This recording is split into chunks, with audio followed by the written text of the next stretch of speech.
me. All right, episode number 355. Are you fully funded for retirement? People ask this question a lot of different ways. Some of the ways I hear it asked are, have I saved enough? When can I retire? How much do I need to retire? Do I have enough money to retire? How much is needed to retire comfortably? Really, everybody's asking the same thing. They just ask it different ways. Ultimately, there are a few key numbers that you need to know. And when you think about these key numbers, there are numbers that are more known and more concrete variables, and some that are more unknown or maybe abstract variables. So we want to start the planning by understanding the known concrete variables. For example, the more concrete variables would be things like how much have you saved and how much do you spend? The unknown variables, the more abstract variables, are things like how long are you going to live? What rate of return will your money grow every year? When will volatility occur? What will happen with inflation? In the simplest retirement plan, we just need to know how much have you saved and how much do you spend. These are the two variables that you have the most influence over. Once we know these two most fundamental components of a retirement plan, then we can start to make assumptions about the parts of the retirement that are unknown variables. We want to take the mystery out of this entire retirement thing by giving you a retirement funded score. And I'll talk more about that near the end of today's show. So have I saved enough? After a lifetime of saving and investing, you realize that you've amassed more than $1 million, but you're not really sure if it's enough. You want to retire, but the idea of no longer collecting a paycheck is daunting at best and all out frightening at worst. There are people you would like to spend time with and grandkids that are being born and growing up too fast. There are things you would like to do, places you want to go, and things you want to see. You have seen some close friends die young and unexpectedly, and you don't want that to happen to you before you've had the chance to spend some of the money that you've been saving over the years. You think you can retire. You think you have saved enough.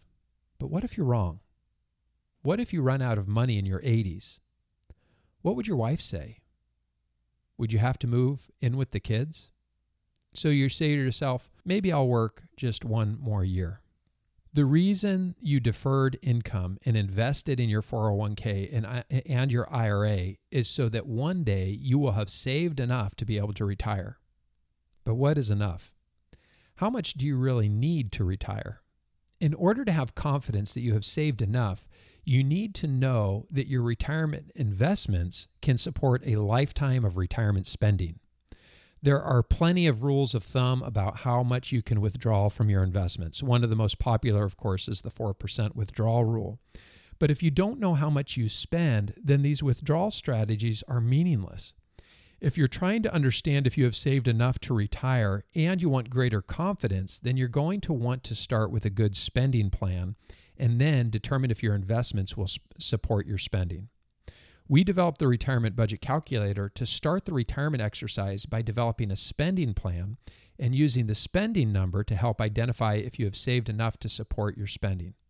To create a retirement plan that provides greater confidence as you prepare for retirement, the investment field is focused on asset allocation and rate of return and Monte Carlo analysis and maximizing withdrawals based on historical stock and bond data.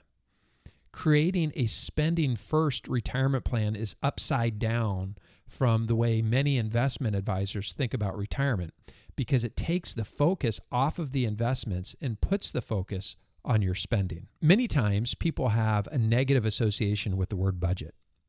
For many people, they think of a budget as having to cut back or having to clip coupons.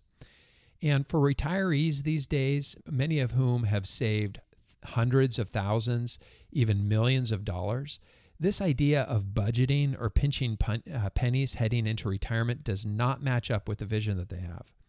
Developing a retirement spending plan is not about trying to cut back or pinch pennies or even track your everyday expenses. Rather, it's about having realistic expectations for how much you actually spend so that you can have confidence that you can retire and not have to worry about running out of money. Once you have a good handle on how much you spend, the simple rule of thumb, the formula, if you will, for knowing if you have saved enough is to multiply your annual spending by 25. For example, if you spend $40,000 per year, then you would multiply 40,000 times 25 and it equals $1 million.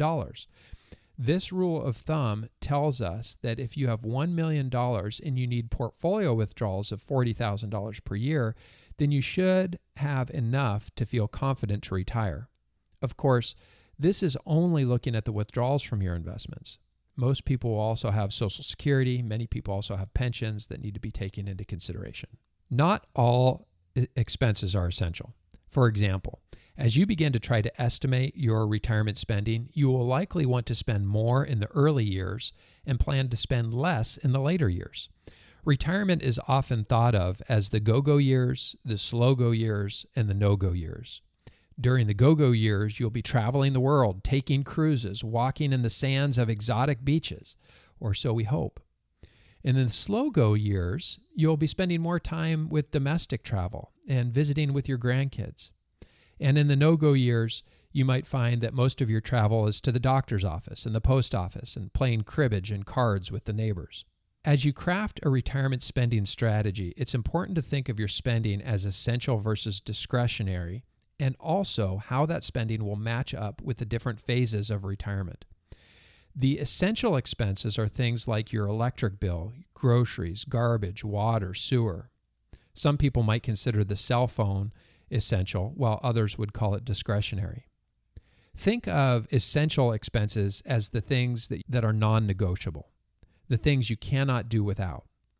Discretionary spending might be the cable TV or Netflix or travel, gym memberships, or dining out. Every person developing a retirement spending plan will need to determine what's truly essential versus discretionary. But you can see that this exercise of retirement spending starts to get complicated as you consider the different phases of retirement and you start to break out essential versus discretionary spending. You will likely have some expenses early in retirement that you won't have later in retirement. The key is to be able to model when these expenses will occur.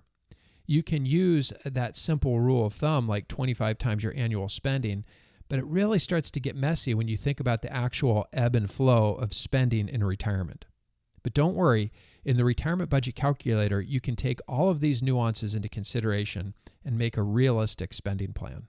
Your spending won't be static in retirement. Once you create a spending plan based on what you spend in today's dollars, it's important to factor in inflation to understand how much you might spend in future dollars. Inflation simply means that the dollars you need today won't be the same as the dollars you need in the future. Inflation means that we will need more dollars in the future to maintain the same level of consumption. Many calculators give you one inflation factor and then just apply a blanket inflation factor to all of your expenses. But that is not how inflation really works.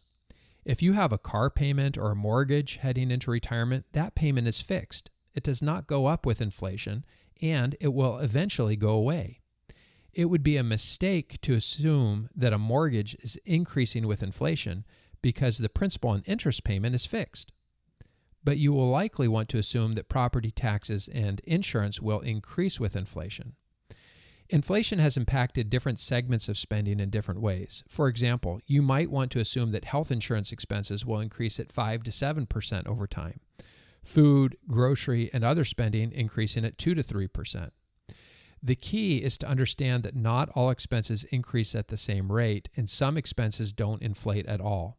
The retirement budget calculator allows you to assign a different inflation factor to each expense, and it allows for something like a mortgage that will be paid off in the future to go away. By including an inflation factor, it will help you see how your expenses will change over time. Taxes don't stop once you retire. Many people have a lot of their retirement money in accounts like 401ks and IRAs that are tax deferred. When you start to dip into those accounts to help supplement your lifestyle, those dollars will get taxed as you take withdrawals. It's important to remember to plan for taxes as you make your retirement spending plan.